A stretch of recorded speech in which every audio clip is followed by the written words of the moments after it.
discurso da saúde pública do governo Elmano é hoje muito focado na redução das filas para cirurgias eletivas. É uma ação que parece simples, mas que tem um efeito imenso. São pessoas que esperam muitas vezes anos por uma cirurgia. Com a redução das filas, o governo chega à ponta, ao que mais interessa, aos pacientes especialmente do interior. Gente que tinha que vir, que ainda vem para a capital fazer uma cirurgia. No pós-pandemia, uma pandemia que aliás não acabou, nós temos à frente da CESA uma secretária que é infectologista, Tânia Mara Coelho. E é com a secretária que eu converso agora no programa do Anuário.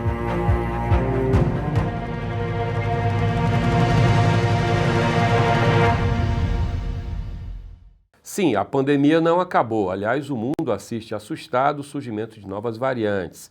E aqui no Ceará, à frente da Secretaria da Saúde, a CESA, temos uma infectologista, a médica Tânia Mara Coelho. É ela quem toca as políticas públicas do governo Elmano. Uma política que é focada hoje, em larga medida, na redução da fila por cirurgias eletivas e também na ampliação dos serviços oferecidos pelos hospitais que já há, especialmente no interior do Ceará. É de lá que vêm os pacientes que lotam as emergências dos hospitais na capital. É com a secretária Tânia Mara Coelho que eu converso agora no programa do Anuário. Secretária, a senhora é infectologista. O fato da senhora ser infectologista no momento de pandemia e agora no, entre aspas, pós-pandemia, naturalmente tem uma simbologia muito forte. Como é que a senhora lê essa fase que a gente vive, que naturalmente ainda tem uma pandemia decretada, mas é uma fase, por assim dizer, mais tranquila? Jocely, na verdade, o fato de eu ser infectologista faz com que eu tenha uma noção muito maior, de compreensão muito maior das infecções agudas, das doenças transmissíveis. Isso é muito bom para um gestor de saúde pública, né? E a gente está encarando esse momento como um momento de certa tranquilidade, porque a gente sabe que já tem uns casos aumentados de outra variante, de Covid, que aumentou um pouco o número de internamentos. Ainda não tivemos repercussão no Ceará, né? Mas a gente está sempre em alerta, a gente tem um acompanhamento diuturnamente sobre os números da Covid, para que a gente entenda se a gente precisa tomar alguma medida mais de prevenção na população. Mas para mim, que sendo infectologista, facilita muito mais o meu trabalho, né? E a compreensão, porque a gente tem que ter uma sensibilidade maior, né? E o fato de eu ter essa noção já ajuda muito na gestão. A senhora, como secretária, a senhora tem função de gestora administrativa, tem uma distância do gestor de uma pasta da saúde e do médico que está lá na ponta. Como é que a senhora lida com a ideia do gabinete versus a demanda que é na vida real do hospital, lá do atendimento? Eu acho que pelo fato de eu ter trabalhado mais de 20 anos no Hospital São José, fui médica da emergência, fui médica de ambulatório, médica de enfermaria, passei por todos os setores do hospital. Desde que eu entrei no São José, eu sempre procurei ter muita ação dentro do hospital e tinha muitos colegas em outros hospitais, passei durante a residência também, visitei outros hospitais. Eu acho que isso me dá também um conhecimento mais amplo, um acesso mais fácil aos colegas médicos, né? Eu procuro sempre estar perto deles. Agora mesmo eu saí de uma reunião com os médicos do Hospital de Messejana, lá na Secretaria de Saúde, porque a gente está sempre, assim, tá dentro do gabinete, faz com que a gente tenha uma restrição, claro, mas se a gente procura sempre ir para perto dos colegas, dos profissionais médicos e não médicos, para que a gente possa ouvir. Às vezes, se a gente não está lá dentro, não está sabendo de tudo. E eu adoro quando eu vou para dentro do hospital, quando eu vou visitar um município, porque o contato com as pessoas é muito importante. É muito importante a gente ouvir o que as pessoas estão pensando no nosso trabalho, como está a situação da saúde no local, como é que está a situação dos colaboradores. O nosso propósito, eu sempre digo, José, que o propósito de um gestor da saúde, no meu caso, é transformar a vida das pessoas para melhor, né? Não faz sentido você ocupar uma pasta de alta responsabilidade como essa, né? Se você não tiver um grande propósito. Eu tenho esse propósito, eu não estaria aqui nessa pasta se eu não fosse com o objetivo de querer ajudar as pessoas. O cargo de secretário da Saúde é muito visado pela política, como é em Brasília também. A senhora não é uma pessoa com perfil de parlamentar, de política, a senhora é uma técnica. Como é que a senhora lida com esse papel versus também a conotação política que a função tem? Eu procuro sempre fazer um alinhamento, eu sempre digo alinhamento técnico-político, né? Porque a gente tem que ouvir os parlamentares, tem que receber, ouvir as demandas e, ao mesmo tempo, tem que ter resposta para algumas demandas, mas de forma muito, assim, impessoal, sem favorecimento, sempre dentro da ética, sempre dentro do que realmente, as demandas que eles trazem é uma necessidade real, é uma coisa que vai favorecer a população. Eu acho que tudo isso tem que ser medido na hora de tomar uma decisão, né? E ouvir os políticos, eu acho que, apesar de ser técnica, Josiele, meu cargo é político. Sim. Então, a gente tem que saber alinhar isso, né? E eu procuro sempre recebê-los bem. Tenho articulado muito em Brasília, né? Eu tive a felicidade de participar das primeiras reuniões do CONAS, que é o Conselho Nacional de Secretários de Saúde, cujo diretor executivo de muito tempo é o doutor Jurandir Frutuoso. Que foi secretário, Exatamente. Né? Uhum. Então, rapidamente, eu já sou vice-presidente do CONAS, e isso é muito bom também, porque abre as portas do Ministério, abre as portas para articulação com outros setores da sociedade, para que a gente possa trazer mais projetos para o Ceará. A relação com Brasília, imagino para a senhora, deva ser muito mais fácil do que foi, por exemplo, o doutor Cabeto, na gestão Camilo, quando Brasília tinha um ministério muito conturbado, foram muitos ministros, teve a era Pazuello, um general que não era, por assim dizer, da área. Como é que a senhora vê hoje a relação com Brasília do ponto de vista prático? Como é que tem fluído isso? Eu acho que realmente a melhora 100%, né? Eu ainda entrei na Secretaria de Saúde no final de 2021 e eu então participei da última gestão e foi muito difícil, a gente não tinha interlocução. Hoje não, a gente consegue tanto conversar com a ministra Nízia, que é uma pessoa tanto qualificada tecnicamente, como uma pessoa de muito harmonia, muito tranquila na hora da gente conversar com ela. E também com os secretários executivos dela, o Vécio, o Nésio, todas as pessoas que estão ao redor dela, a gente consegue conversar, consegue ter um diálogo, coisa que a gente não tinha na gestão passada, que a gente não conseguia. Então, para mim, tem sido muito, muito mais fácil, mais tranquilo. E também tem o ministro Camilo, que nos ajuda muito lá, né? Ele abre muitas portas para o Ceará. Mesmo estando na educação. Mesmo estando na educação. Tá. Com relação ainda, falando da pandemia, já que a gente falou em Brasília, a gente tem motivo para ficar apreensivo com essas novas variantes, secretário?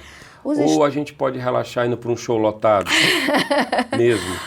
Os dados até agora ainda nos dão essa tranquilidade, né? As variantes, a gente sabe que o vírus ele sofre mutação, então nós vamos ter várias variantes.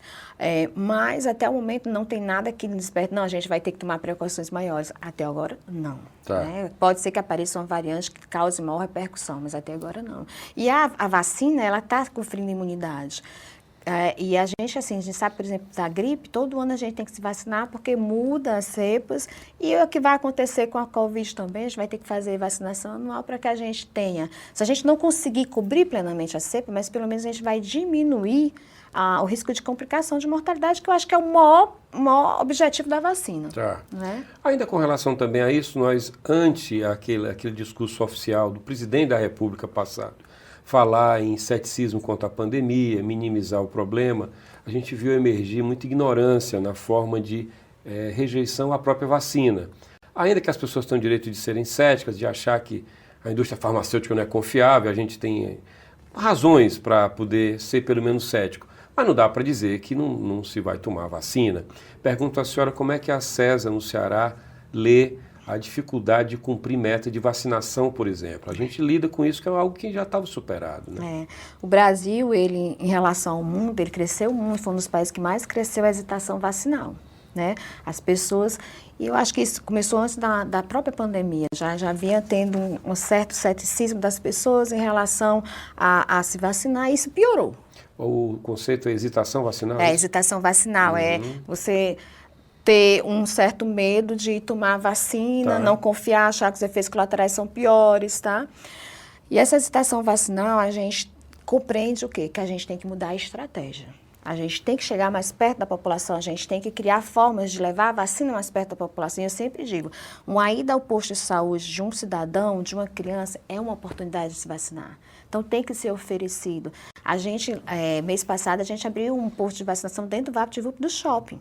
Né? Tá. Por quê? Porque a gente quer que as pessoas estão lá fazendo suas compras e a gente consiga vacinar. A gente fez um grande dia de vacinação e nesse dia, que foi no VaptVupt, foi num sábado, a gente conseguiu vacinar mais do que em 15 dias. Porque a gente também tem que ver a comodidade para a população tem muitos horários de trabalho que não dá para ir tomar vacina no horário comercial, né? Então, se você facilita a vacina no horário que ela está folgada, você vai levar a vacina mais próximo da população. Então, eu acho que a gente tem que mudar as estratégias. E é isso que a gente tem pensado em levar para mais perto do cidadão a vacinação. E como é que a senhora, do que vocês já pensaram, o que é que vocês pretendem fazer para ficar mais próximo? A senhora citou um caso de um VaptVupt. VaptVupt, é isso que a gente quer. A gente quer aumentar o horário, porque a gente está no VaptVupt de segunda a sexta, que mesmo assim ainda é um horário comercial, né? Então a gente quer estender para o final de semana, né? Pelo menos o sábado, quer abrir em outros postos de VaptVupt, né? A gente já tem em Messejana.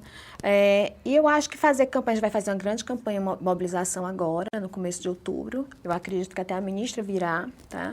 E para poder sensibilizar, trabalhar com as escolas, né? Então, são várias formas que a gente pode chegar mais próximo da população e aumentar a confiança na vacinação. Eu acho que os dados de redução de mortalidade, isso a gente tem que sensibilizar as pessoas em relação a isso, né?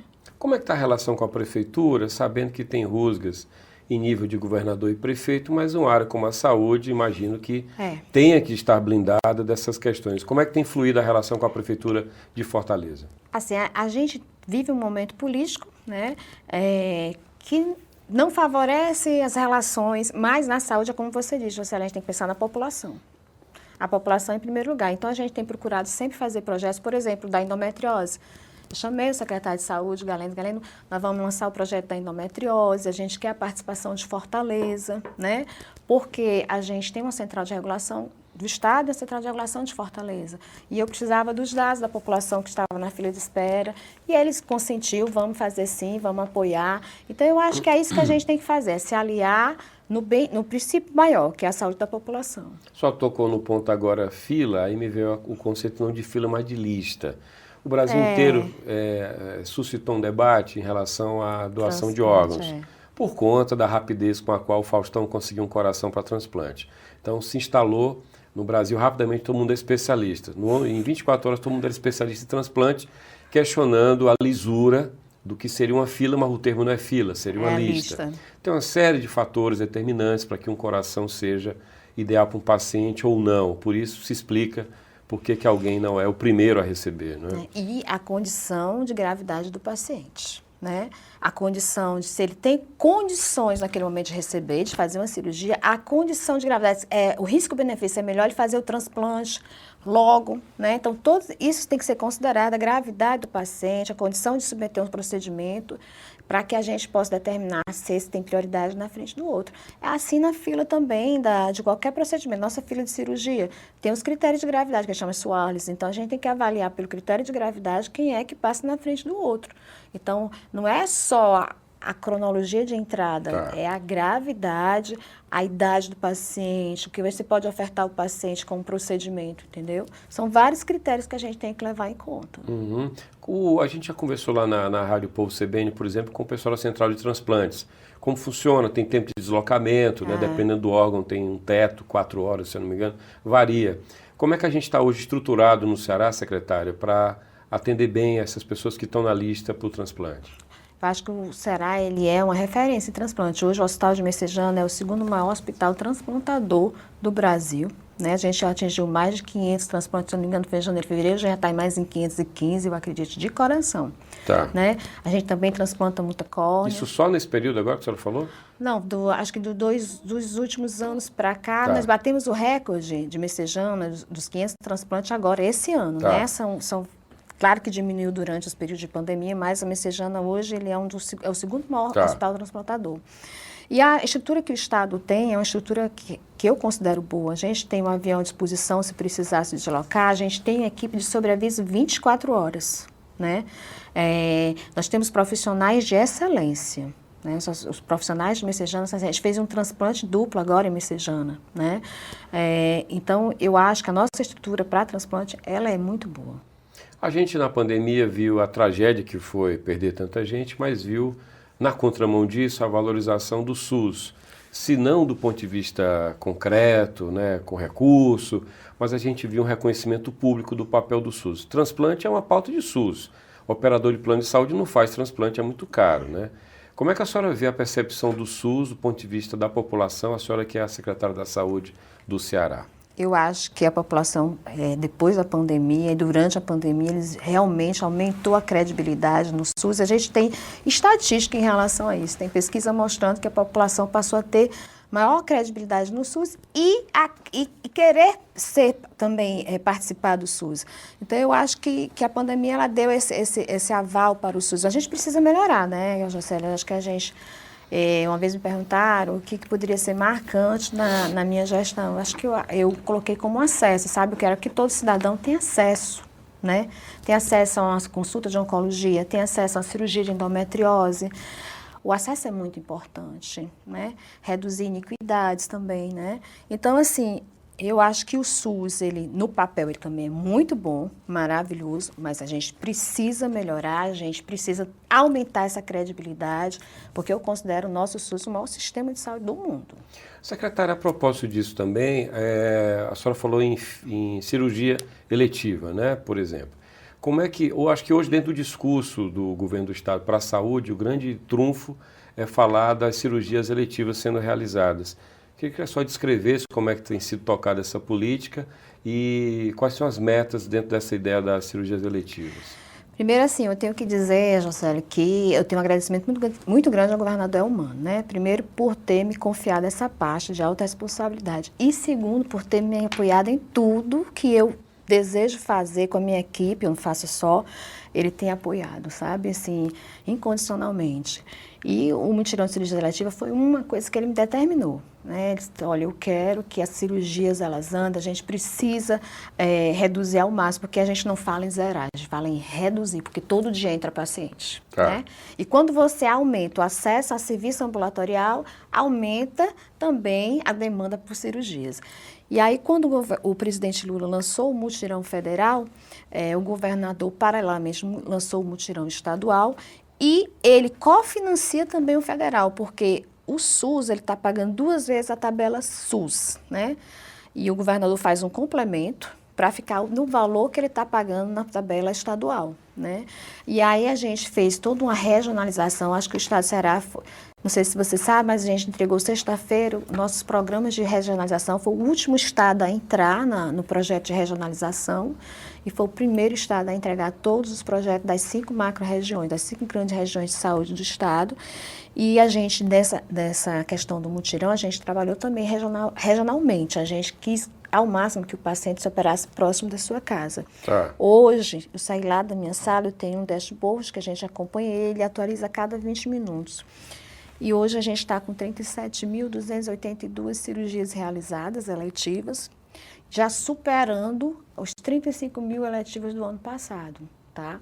Então, a gente tem uma perspectiva de conseguir, né, reduzir a fila que a gente tinha congelado e já começar a operar os pacientes que entraram depois. O que é determinante para acelerar a fila das cirurgias? É recurso para pagar os profissionais ou não? Isso faz parte já dos encargos de trabalho deles? É estrutura de hospital, é leito? O que é determinante? É aumento, é acrescentar. Né? Porque todo hospital ele opera, mas para você conseguir reduzir a fila, você tem que aumentar mais a oferta, porque a demanda é muito grande, e a gente sabe que pós-pandemia houve um represamento de necessidade de cirurgia, e após a pandemia todo mundo procurou se consultar, e aumentaram, houve assim, praticamente um boom de necessidade, tanto de ambulatório como de cirurgia. Então, a gente tem que aumentar a oferta, a gente tem que acrescentar pelo menos 15% a mais. E isso implica que eu tenho que contratar mais profissionais, tem que fazer mutirões, assim, por exemplo, em dias específicos. Nesse sábado vamos operar tantas pessoas, a gente chama para poder andar mais rápido. Vocês fecham com cooperativas, é isso? As cooperativas, elas trabalham nos nossos hospitais, a gente tem cooperativa, a gente aumenta a carga horária para poder aumentar o número de cirurgias, além do que eles já estão fazendo, né? Nos hospitais do interior, aí eles fazem a organização, eles pactuam, fazem um convênio com o Estado e aí eles têm que criar a forma deles aumentarem a cirurgia. Eles contratam mais profissionais, seja por cooperativa. A forma de contratar deles independe, né? O que a gente tem que fazer é acréscimo para poder a fila andar mais rápido. E o que é que a gente quer, Jocélia? A gente quer chegar naquele momento que a fila, ela nunca vai deixar de existir. A Inglaterra, que tem o NHS, que é um grande sistema de saúde, eles estabelecem uma média de 6 meses, o máximo de tempo para um paciente que entra, ser operado. Qual a média no Ceará hoje? A média está muito alta, né? A gente tem paciente esperando mais de 3 anos, né? Então, o que é que a gente quer? A gente quer, a partir de agora, com o andar do movimento, do mutirão, a gente conseguir dizer, olha, o paciente entrou hoje, ele vai ter, para esse tipo de cirurgia, são tantos meses ou tantos dias para realizar a cirurgia. A gente precisa chegar nesse nível. A gente tem conseguido com tecnologia. Tecnologia é fundamental. A gente tem que ter dados, a gente tem que ter números para poder acompanhar. Hoje a gente sabe quais são as cirurgias mais necessárias, quais são as cirurgias que estão entrando. Quais são as coisas mais necessárias? Vesícula. Vesícula. Esterectomia, né, que é retirada de útero. Algumas cirurgias pequenas de urologia, né, hérnia. Catarata, né? E aí depois entram as especializadas, né? Que é traumato, ortopedia, né? E vascular, né? Cirurgia cardíaca, a gente tem um programa já, um convênio com alguns hospitais, a gente tem dado uma celeridade na questão das cirurgias cardíacas. Esse ano a gente já operou mais cirurgias cardíacas do que no ano passado, né? E a gente tem convênio com hospitais no Cariri, não sei, está com uns 3 meses, ou foi 2 meses eu estive no Cariri, e no dia que eu cheguei lá, tinha zerado a fila de cirurgia cardíaca do Cariri, que é um convênio que a gente faz também, entra dentro do mutirão, tá? E aí a gente quer chegar nesse nível, né, com mais dados, com mais confiabilidade, porque a fila é difícil, viu, José? Todos os estados, eles têm dificuldade de ter a certeza, a fila é essa realmente, tá? Porque, além de ser muito dinâmica, algumas vezes o paciente pensa que está na fila, não está na fila. E é isso que a gente Como é que ele pode não estar na fila, hein, secretário? É porque você chega para uma consulta, um médico diz, olha, você precisa fazer essa cirurgia, encaminha. A pessoa pensa que está na fila, porque ele deu encaminhamento. E aí não está, entendeu? E hoje Mas quem errou nesse processo? Aí o processo é o fluxo, né? Eu acho que tem que agilizar o fluxo, tem que orientar o cidadão que ele tem que procurar a Secretaria de Saúde do seu município para poder agendar, ou então o sistema do seu município. E é isso que a gente tem trabalhado. Tem divulgado muito, as pessoas já estão acessando mais o app, tem atualizado seu cadastro para poder enxergar sua posição na fila, né? Então, é isso que a gente tem que trabalhar para que a população ela saiba onde ela está na fila, ela tenha uma previsão de quando vai ser operado, e é isso que a gente tem trabalhado muito com os municípios, com o secretário de saúde, eles estão todos envolvidos, a gente tem reuniões muito constantemente com eles para a gente poder, uma coisa importante, monitorar. Né? Porque a gente sabe, olha, esse hospital, ele fez convênio com o Estado para operar, mas está muito lento, vamos ver o que é que está acontecendo. Eu recebo prefeitos para saber, olha, por que o meu município não está operando? Vamos ver sua fila. A gente passou a fila de cada município, sua fila tanto federal como estadual. Agora, o mutirão, ele não contempla todos os procedimentos. A gente teve que elencar os números de procedimentos que tem maior necessidade da população para fazer. Tá? Secretária, a gente sabe que fazer o hospital é mais fácil do que manter o hospital, né? A conta empírica é de que eu posso fazer um hospital por X, mas para mantê-lo eu vou gastar por mês, grosso modo, o que foi o gasto para construí-lo, né? Grosso modo, é o que se diz no empirismo. Qual é a agenda hoje do governo do Ceará para novos hospitais? Eu lembro que o governador falava de reativar o hospital da PM, isso na campanha ainda, não sei como é que está isso. E o que é que a senhora diria em relação a novos hospitais? O Estado, nessa gestão, pensa em fazer novos ou a ideia de vocês é reforçar a atividade dos que já há? Eu acho que é as duas coisas, né? A gente está trabalhando firmemente na região do Vale de Jaguaribe com o fortalecimento do Hospital do Vale. Mês passado a gente inaugurou a emergência de politrauma completa, tem serviço de vascular, de neurocirurgião, de cirurgião geral, fora o traumato-ortopedista. E tem impactado já muito na região, viu, Jocélio?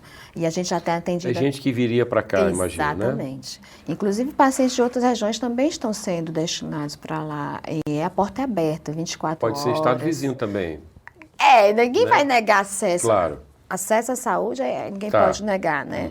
Mas o que a gente tem visto é uma excelente resposta já nesses primeiros dias. A gente abriu no dia 16 de agosto, né?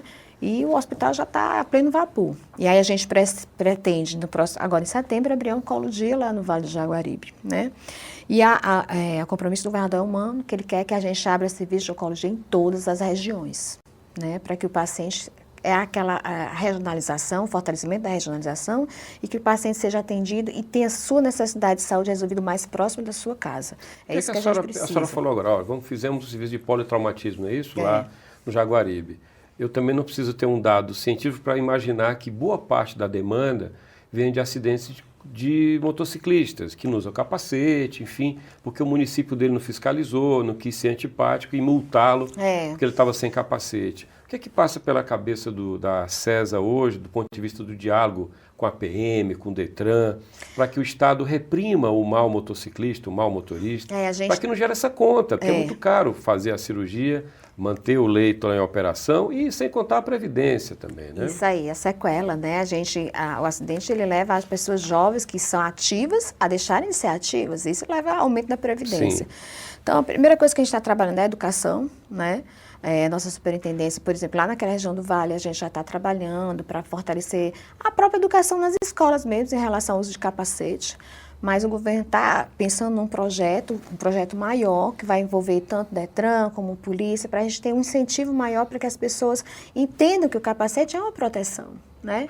E a gente vê, se a gente sair um pouquinho mais distante de Fortaleza, pouca coisa, a gente já vê que as pessoas não usam precaução nenhuma. Então, a gente tem que fazer isso. Aqui também, né? Aqui em Fortaleza, aqui né? também. O que a gente tem que trabalhar muito, eu sempre digo que o hospital é por fim da linha, doença, né? E a gente tem que trabalhar a saúde, então é promoção e prevenção. Então a gente tem que trabalhar também com a atenção primária, fortalecimento da atenção primária, que é responsabilidade dos municípios, mas que o Estado é um coordenador. Então a gente está junto dos municípios com vários projetos agora para fortalecer eles, acima de tudo, a questão da educação e da prevenção. Mas voltando à pergunta que você tinha feito em relação aos hospitais, a gente quer montar um serviço de oncologia em cada região, né? O Cariri já está bem estruturado, mas a gente está vendo um mapeamento do que é que precisa ainda mais. Sobral tem a Santa Casa, que é um CACOM, a Santa Casa de Sobral, mas a gente precisa fortalecer. A prefeitura interviu lá, né? A prefeitura interviu na Santa Casa, né? E temos Fortaleza, que tem um CACOM que são centros que têm atendimento completo para câncer. Então, no Ceará, a gente tem um instituto aqui em Fortaleza e tem em Sobral. E o que é que a gente pretende? A gente pretende aumentar as unidades que a gente chama de UNACOM, que não precisa atender completo, mas atender os principais cânceres, né? E dentro disso, o governador ele pretende fazer um hospital com oncologia em Crateús, na Serra, né? E Qual a também Serra? Ibiapaba? De Terra Grande, né? Tá lá na Ibiapaba, tá. E também a gente trabalhar oncologia na questão de Iguatu também, né? Centro-Sul. Exatamente. Para poder a gente cobrir o maior território possível e as pessoas se deslocarem o menos possível. Tá? E menos para a capital, né? Tá. Secretária, teve uma criação do Estado que depois mudou, que foi a FunSaúde, quer dizer, o pessoal que foi aprovado no concurso passou a fazer parte do time da CESA. Como é que está a integração daquele pessoal aprovado? Olha, eu acho que integração muito boa, a gente não está tendo problema. Depois do primeiro chamamento, a gente fez... Todo mundo tomou posse já? Falta alguém? Não, a gente vai fazer um novo chamamento agora. Tá.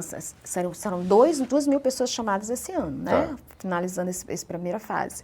Então, a gente chamou 600 em junho, não me lembro. Tá. Vai chamar 600 agora esse mês e vão chamar 800 em dezembro. E a gente conclui 2.000 concursados, né? A gente tem uma recepção para eles, tem uma integração. Na Escola de Saúde Pública, a gente tem o nosso grupo do Planejamento e Gestão de Recursos Humanos, que faz toda a integração com eles, passa para mostrar o que é o serviço, como funcionam as rotinas. E até o momento, assim, eu não vi nenhuma das pessoas que assumiram, nenhum problema à parte porque é FunSaúde, porque deixou de ser FunSaúde. Eu acho até porque quem assume é porque quer assumir, né? Houve realmente um grande trabalho da Secretaria, da CEPLAG, da Fazenda, para a gente fazer essa chama de transmudação, né? Que é mudar da FunSaúde para ser servidor estadual. Tá, só para concluir, a senhora é médica, como é que a senhora vê os novos cursos de medicina sendo implantados pelo Brasil? Brasília rediscute essa política depois do fim da moratória, lá da época do Temer ainda. Como é que a senhora enxerga essa oferta de novos cursos de medicina? Eu acho que a gente precisa realmente de mais profissionais médicos. A gente precisa também fixá-los, né? A gente precisa oferecer, existe essa proposta do Ministério da Saúde para que ela incentive o médico a se fixar no território, porque é um dos grandes problemas da atenção primária, é a rotatividade dos profissionais, né? A minha preocupação é que a gente tenha faculdades e tenha um local onde treinar, onde praticar. O Hospital da UES vai nessa linha também. Vai nessa linha. Vai fazer parte do acervo do quadro de hospitais da CESA ou fica na UES? CESA. É da CESA também. CESA, é mais um hospital para a senhora. Mais um hospital para a CESA. E vai ser o maior hospital do estado, né? São mais de 600 leitos. Okay. Nós fizemos o perfil deles, são muitas especializações, né? Especialidades lá dentro. Porque é um hospital de formação também, né? E eu acho que isso é extremamente importante. Você tem faculdade de medicina, você tem que ter onde o aluno praticar, onde o aluno estudar, né? Porque é essencial. Eu sou dessa linha de que a gente tem que ter onde ter a prática. Ok. Né? Secretária, teria muito mais assunto para tratar com a senhora. Saúde é uma pauta imensa. Nosso tempo acabou. Agradeço muito. Boa sorte na sua gestão. Agradeço. Obrigada. Muito obrigado. E chegamos ao final de mais um programa do Anuário do Ceará, nessa série especial de programas com pautas afins do Anuário. O Anuário do Ceará você lê numa edição luxuosa de 680 páginas com 14 capítulos.